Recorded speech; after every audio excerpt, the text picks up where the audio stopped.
உலகெங்கிலும் இருக்கும் பிகைன் பக்தி நேயர்கள் அனைவருக்கும் வணக்கம். நான் உங்கள் ராம்ஜி. குரு வக்ர நிவர்த்தி பலன்கள். சார், வக்கரம் என்பது வேறு, வக்கர நிவர்த்தி என்பது வேறு. முதல்ல அதை புரிஞ்சுக்கணும். குரு வக்ரமானார், போன வருடம் வக்ரமானார். எங்கிருந்து? ரிஷபத்திலிருந்து மேஷத்திற்கு சென்றார். வக்ரம்னு அதான் பொருள். இப்போ வக்கர நிவர்த்தி அடைந்து மீண்டும் ரிஷபத்திற்கே வருகிறார். இப்போ இதனால் ஏற்படக்கூடிய நன்மைகள் என்ன, தீமைகள் என்ன போன்றவற்றை பார்க்க போகிறோம். இந்த வக்கர நிவர்த்தி அடைஞ்சா நன்மை தானே. ஒருத்தர் கொஞ்ச நாளாக கொஞ்சம் டென்ஷனாக இருந்தார். நம்ம மேனேஜரே எடுத்துக்கங்க, கொஞ்ச நாளாக நம்ம மேலே கோபமாக இருந்தார். இப்போ கோபம்லாம் சரியாகி நல்லா பேசுகிறாருன்னு அப்போ நல்லது நடக்க போகுதுன்னு அர்த்தம். நமக்கு ப்ரொமோஷன் கிடைக்க போகுதுன்னு அர்த்தம் இல்லையா? நம்ம ஒய்ஃப் நம்ம கூட பேசாமே இருந்தாங்க, ஒரு வாரமாக பேசலை, இன்னைக்கு காலையில் தான் பேசுகிறாங்க. சந்தோஷமான விஷயமாச்சே. ஸோ அப்போ வருகின்ற பிப்ரவரி மாதம் 4ஆம் தேதி 1:30 மணி அளவில் குரு பகவான் பெயர்ச்சி அடைகிறார். எங்கிருந்து? வக்ர நிவர்த்தி அடைகிறார். மேஷத்திலிருந்து ரிஷபத்திற்கு போய் அவர் வக்ர நிவர்த்தி, தன்னுடைய உக்கிரத்தை தனித்துக் கொள்கிறார். அவரோட கோபம், டென்ஷன்ஸ் குறையுது என்று பொருள் கொள்ளணும்.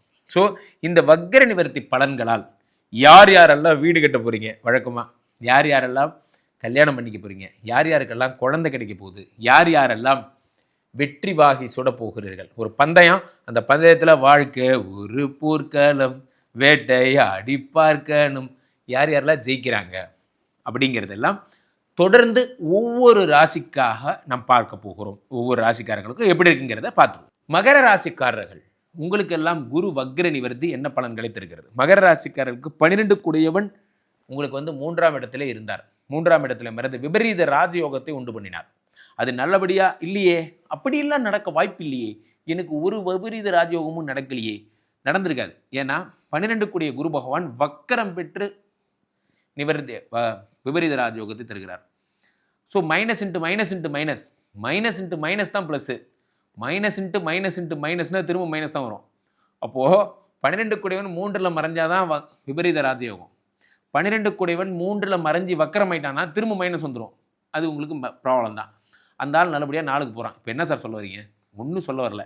உங்களுக்கு 3 கூடையவன் 5ஆம் வீட்டிற்கு செல்லுகிறான். 3 கூடையவன் 5ஆம் வீடு, மகரம், கும்பம், மீனம், மேஷம், ரிஷபம் 5ஆம் வீட்டிற்கு செல்லுகிறார். மகர ராசிக்காரர்களுக்கு குழந்தை பிறக்க போகுது. எனக்கு ஏற்கனவே குழந்தை பிறந்துருச்சே, அப்போ இன்னொரு குழந்தை பிறக்கும், ஜாக்கிரதையாக இருங்க. குழந்தை இல்லாதவர்களுக்கு குழந்தை பிறக்கும். ஏற்கனவே குழந்தை இருக்கிறவங்க ஜாக்கிரதையாக இருங்க, இல்லைன்னா இன்னொரு குழந்தை பிறக்கும். So you need to be safety. So இப்போ 5ஆம் வீட்டிலே குரு பகவான் வருவதால் சொத்துக்கள் உருவாகும், பிள்ளைகள் உருவாவார்கள். பிள்ளைகள், குழந்தை செல்வம் என்பது கிடைக்கும், இறைவனுடைய அனுக்கிரகம் என்பது கிடைக்கும், எல்லாம் வல்ல எம்பெருமானுடைய அனுக்கிரகம் கிடைக்கும். உலகத்திலே பெரிய சக்தி எதுனா தெய்வ சக்தி. அந்த தெய்வ சக்தி 3 கூடியவன் 5ஆம் வீட்டில் இருக்கும் பொழுது தெய்வ சக்தி பரிபூர்ணமாக கிடைக்கிறது. 9ஆம் வீட்டை பார்க்கிறார் குரு பகவான். அதே குரு பகவான் உங்களுக்கு திரும்ப விருச்சிகம், உங்களுடைய 11ஆம் இடத்தை பார்க்கிறார். 9ங்கிறது பாக்கியஸ்தானம், 11ங்கிறது லாபஸ்தானம். உடம்பை பார்க்கிறார். நியாயமாக மகர ராசிக்காரங்களுக்கு தான் அந்த கிரெடிபிலிட்டிலாம் வந்திருக்கணும். என்ன வந்திருக்கணும்? ரொம்ப ஜாலியாக இருந்திருக்கணும் நீங்களாம். ஆனால் இந்த மகர ராசிக்காரர்களுக்கெல்லாம் வந்த சந்தோஷமெல்லாம் ரிவர்ஸ் ஆகி போயிடுச்சு. இனிமே தான் அந்த வக்ர நிவர்த்தி என்பது ஏற்படுகிறது. 9ஆம் வீட்டை குரு பார்க்கும்போது அப்பாவோட அந்த பிரச்சனைகள் சரியாகும். 11 பார்க்கும்போது நண்பர்கள், புதிய நண்பர்கள், நல்லவர்கள் செட் ஆவாங்க. உடம்பை குரு பார்க்கும்போது உடம்புல இருக்க வியாதிகள் சரியாகிறது. நல்லா புரிஞ்சுக்கணும். நம்ம விட்டு 2 தடவை, நான் அடிக்கடி பதிவுகளில் சொல்லுவேன், நமக்கு 2 வகையில் நன்மை நடக்கும். ஒன்று என்னென்னா, நம்மை விட்டு தீயவை ஒழிஞ்சு போனால் நமக்கு நல்லது நடக்கும். கரெக்டாக? நம்ம விட்டு கெட்டதெல்லாம் உடம்பை விட்டு போயிடுச்சு. உடம்புல இருந்த வீணாக போன கசடு கொழுப்பெல்லாம் போயிடுச்சு, உடம்பு தெம்பாயிடுச்சு, ஓட்டமாக ஓடுறீங்க, நல்லாயிடுச்சு. அல்லது புதுசாக உடம்புக்கு கீரை பேரிச்சம்பளமாக சாப்பிட்டு உடம்பை தெம்பாக்கிட்டீங்க, நல்லது உள்ளே வந்துருச்சு, அப்பயும் நல்லது நடக்கும். ஒன்று நல்லது உள்ளே வந்தாலும் நல்லது நடக்கும், கெட்டது வெளியே போனாலும் நல்லது நடக்கும். உங்களுக்கு இப்போ கெட்டது வெளியே போகுது. என்ன? 11ஆம் இடமாகப்பட்ட நண்பர்களை குரு பார்க்கும் பொழுது தீய சகவாசங்களை உங்களிடமிருந்து விளக்குகிறார். நீங்கள் ரொம்ப நல்லா யோசிச்சு பார்த்தீங்கன்னா உங்கள் வாழ்க்கை கெட்டு போனதுக்கு பெரிய காரணமே உங்கள் நண்பர்களாக தான் இருப்பாங்க.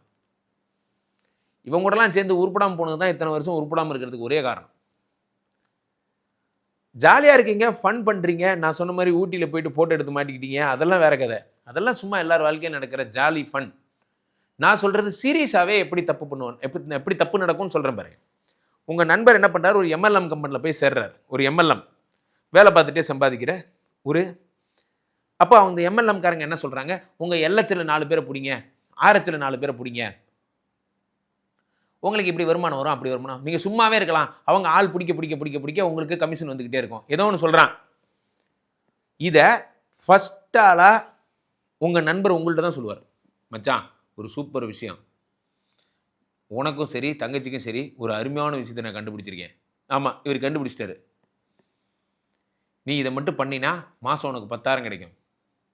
சார் நல்லா புரிஞ்சிங்க, அவர் ஒரு இடத்துல போய் சேர்ந்தார், அதை அவர்கிட்ட வந்து சொல்றாங்க கிளைண்ட் பிடிக்க சொல்லி, அவர் பிடிக்கிறதுக்கு கஷ்டப்பட்டுக்கிட்டு அவருக்கு யார் பக்கத்தில் ரொம்ப க்ளோஸாக இருக்காங்களோ அவங்களெல்லாம் சேர்த்து விட்டுறாரு. இப்போ அந்த கம்பெனிக்காரன் தூக்கிட்டு ஓடி போயிட்டான். யாரு?